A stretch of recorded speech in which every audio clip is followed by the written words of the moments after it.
हर एक जुल्म व समस्याओं का समाधान प्रश्नकर्ता ब्रह्मचार्य और विवाह में क्या संबंध है। जो भी जितने भी ब्रह्मचारी लोग हुए हैं उनके जीवन को पढ़ते हुए बड़ा आनंद आता है। जैसे में स्वामी दयानंद हो गए, महावीर हो गए, बुद्ध हो गए, स्वामी विवेकानंद जी हो गए हैं और तमाम सारे आपका जीवन हो गया, तमाम सारे लोग हैं, बड़ा आनंद आता है। और ऐसा कई सालों से लगातार हो रहा है। अब ये मेरी समस्या है, इसीलिए मैं आपको बता रहा हूँ।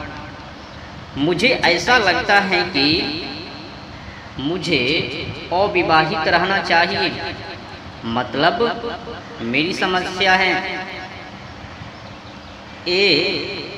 और अविवाहित रहकर जैसे इन लोगों ने देश के लिए बड़ी काम करके गए हैं, अपने जीवन को सत्य को समर्पित कर खपा दिया। मैं भी उस तरफ आगे बढ़ना चाहता हूँ, तो इसमें आपकी राय क्या है मेरे बारे में? तुम्हारी राय इतनी ज़बरदस्त है कि अब मैं क्या राय दूँ? मुस्कुराते हुए, ए बेटा जो तुम सुना रहे हो ना, ये एक कहानी है, इसका सत्य और धर्म से बहुत कम संबंध है। ये एक कहानी है, कुछ इसमें से लोगों की कल्पना का उत्पाद है और कुछ जो जानबूझकर किया गया मिथ्या दुष्प्रचार है। समझ में आ रही है छोटी सी बातें? समाजों में यही सब कुछ चल रही है, कुछ करने की नहीं। जब भी महापुरुषों की बातें आती हैं ना, तो लोग पीछे भाग जाते हैं या फिर बकबक करना शुरू कर देते हैं। नो एंट्री, बस ड्रामा।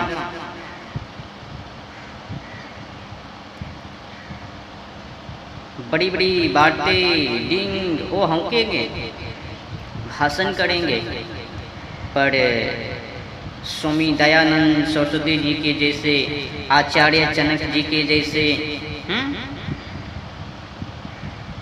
विवेकानंद जी के जैसे, महावीर जी के जैसे बनने की कोई कल्पना नहीं है, बस भाषण करने की। ऐसे भी पैदा हुए हैं ना समाजों में, जाके देखो ना नेटों पर, बोलने वाले में से हो गए, करके दिखाने वाले में से नहीं। लाखों शब्द बड़ी बड़ी बोल देंगे, पर उसमें में से एक भी शब्द उनके अंदर पर्याप्त नहीं होंगे फॉलो में, नियम में धारण करते हुए। बोलने वाले,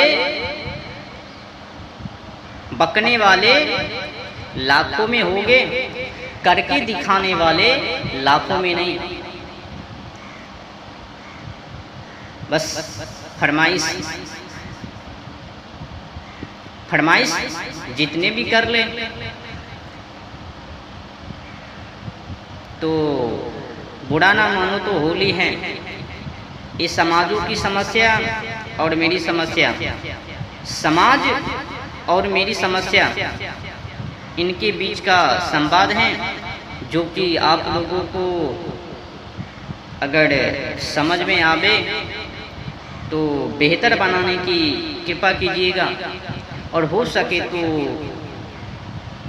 जिस सिद्धांत को स्वामी दयानंद सरस्वती जी ने, आचार्य जनक ने, महावीर ने, विवेकानंद जी ने किया, उसको सार्थक कीजिएगा।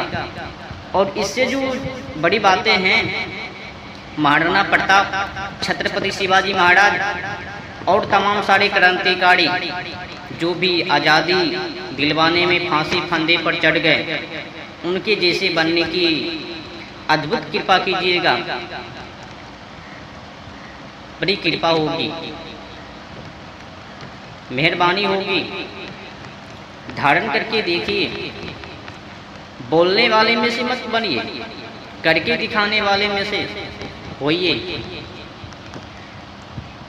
बकने वाले नपुंसक लाखों करोड़ों में पड़े हुए हैं नेट पर, समझ रहे हो ना। जब भी सच की बातें आगे किया जाता है ना, तो उनको सुनकर डरामा कर लग जाते हैं बड़े बड़े लोग। हरी दैया, सच की बातें धारण करने में तो असंभव है। दयानंद सरस्वती जी के जैसे अब मुझसे नहीं होगे, ये तो महान पुरुष हैं। नो फॉलो, हमसे फॉलो नहीं हो पावे। बस उनके बारे में थोड़ी थोड़ी चर्चा हो जावे और उनके सिद्धांतों पर ना चलवे। बकने वाले, कहने वाले में से एक, करके दिखाने वाले में से 0। समस्या ये है समाजों की।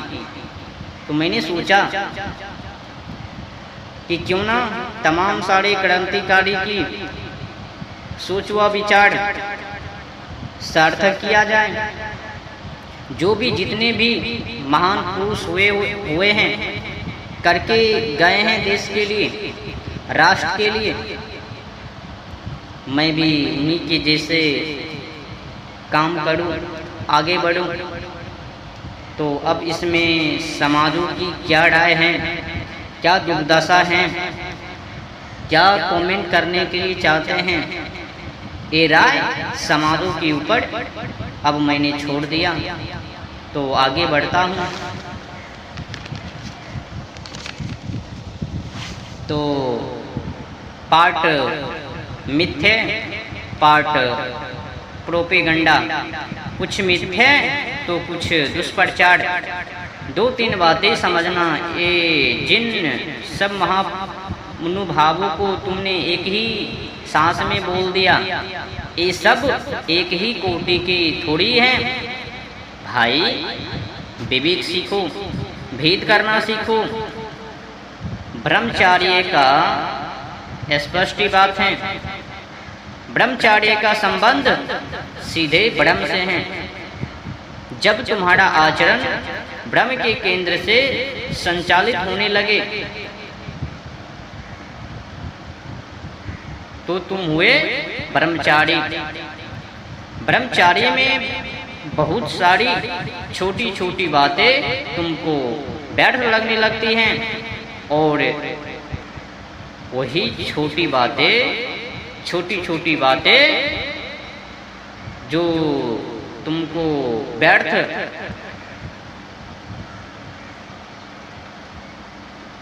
तो उन्हीं में से एक छोटी सी बात यह है, स्त्रियों के पीछे भागना, पराई स्त्रियों के पीछे भागना, काम कीड़ा के पीछे भागना, इत्यादि इत्यादि सांसारिक भोग सामग्री वासनाओं के पीछे भागना।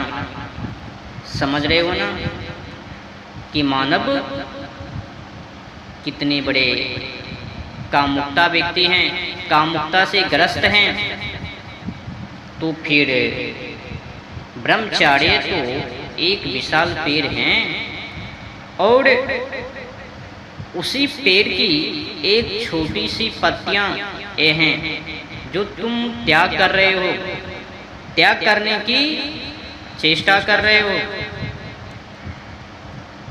अगर तुम पुरुष हो तो अब स्त्री के पीछे नहीं भागोगे, और तुम स्त्री हो तो फिर पुरुष के पीछे नहीं भागोगे, क्योंकि ये काम अब तुमको पचकाना लगती होगी।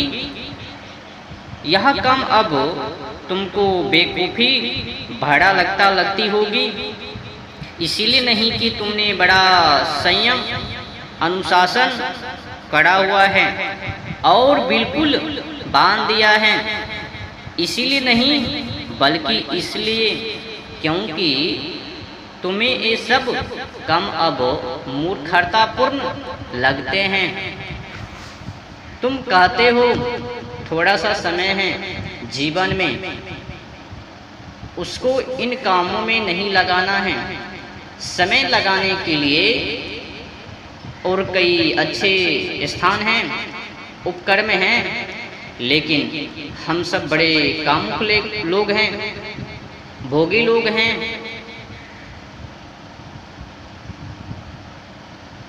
आदमी का मन कामुकता से बुरी तरह से ग्रस्त है और उसके दो प्रमाण हैं।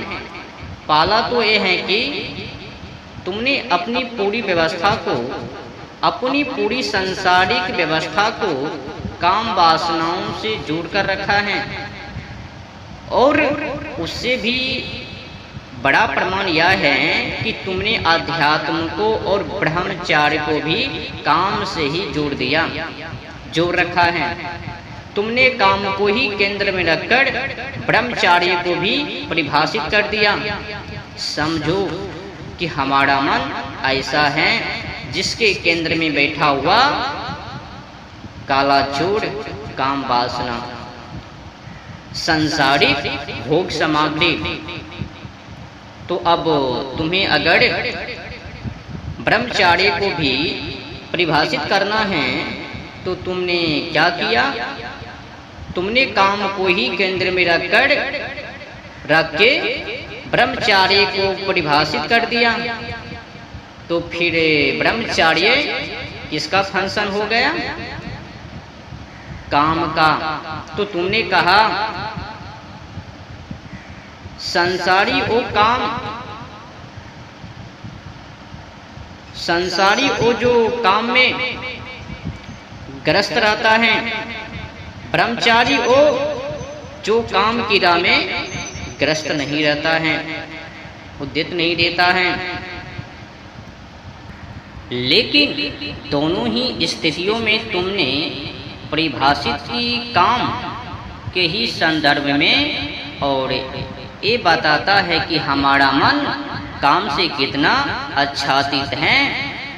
जिसको देखो वही लोग लेकर चला आता है, फलाना ब्रह्मचारी, फलाना क्यों ब्रह्मचारी, उसने विवाह नहीं किया, उसने किया झुरझुर हो गया, ब्रह्मचारी ऐसे वैसे, मतलब अनेक बीमारी समस्या